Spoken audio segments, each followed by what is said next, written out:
for educational purposes only, based on public records and media reports. Britain is a country of contrasts. It is a nation of immense wealth, yet for many, the cost of living is rising faster than their income. This growing pressure on household finances sits uneasily alongside concentrated wealth. Homes are expensive, energy bills are high, the weekly food shop costs more. This is the story of hidden Britain. The story of ownership in Britain begins with the land itself. For centuries, land was the primary source of power and wealth. Great aristocratic families and the church accumulated vast estates.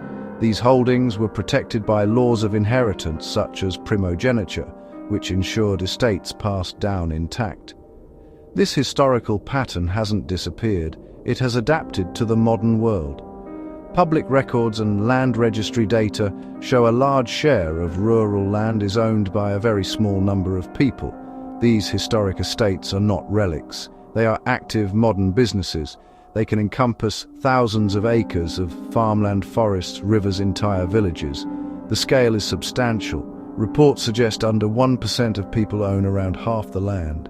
Exact figures are debated because of land registry gaps. While traditional landowners maintain their hold, a new form of ownership has risen to prominence in recent decades. This is the world of private capital. Private equity firms, sovereign wealth funds, secretive family offices that manage the fortunes of the ultra-rich. These entities have become the modern landlords of Britain, buying up critical infrastructure, buying up essential services. Buy an asset, increase its profitability, often by cutting costs and increasing charges, then sell it on for a profit in a few years. This model now applies to sectors that touch every aspect of daily life. Public records and company filings show the reach of this new ownership class. Care home chains, housing portfolios, veterinary practices, ports, airports, energy infrastructure.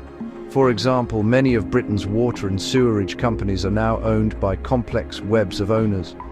Show flowchart diagram, private equity. A key reason why this concentration of ownership can feel hidden is the deliberate use of secrecy.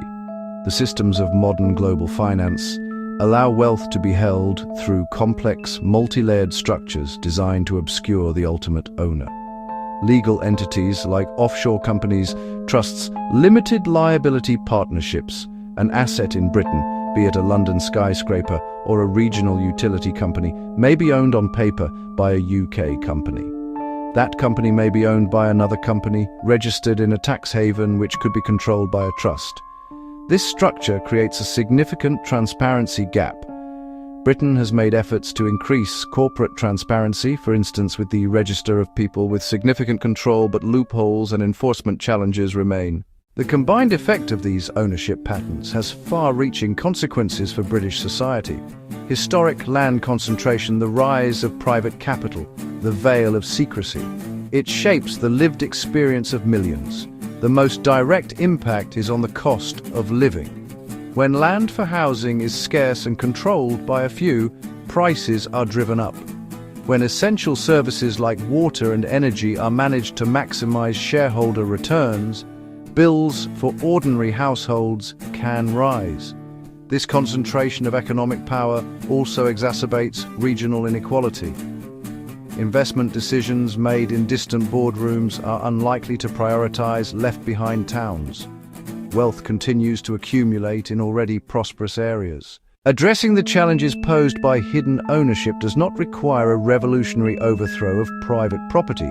It requires a commitment to reform transparency, rebalancing the system in the public interest. Practical and achievable steps can be taken. The first and most crucial is a radical increase in transparency. Close loopholes in the UK's corporate and property registers, enforce rules on registering beneficial ownership, impose significant penalties for non-compliance, and champion a global transparency standard to stop asset flight. Secondly, tax and planning policies can change incentives. Tax land value, not buildings, to encourage productive use, and consider reforms that discourage hoarding. We have journeyed through the world of hidden Britain. We have seen how centuries-old patterns persist, how private capital controls key services, and how secrecy keeps ownership in the shadows. Evidence from public records and major reports points to concentrated, often unaccountable power. This matters for the cost of living, regional inequality, social mobility, and the health of our democracy. As we look towards the coming decades, who do we want to own Britain? And what kind of future will that ownership create for us all?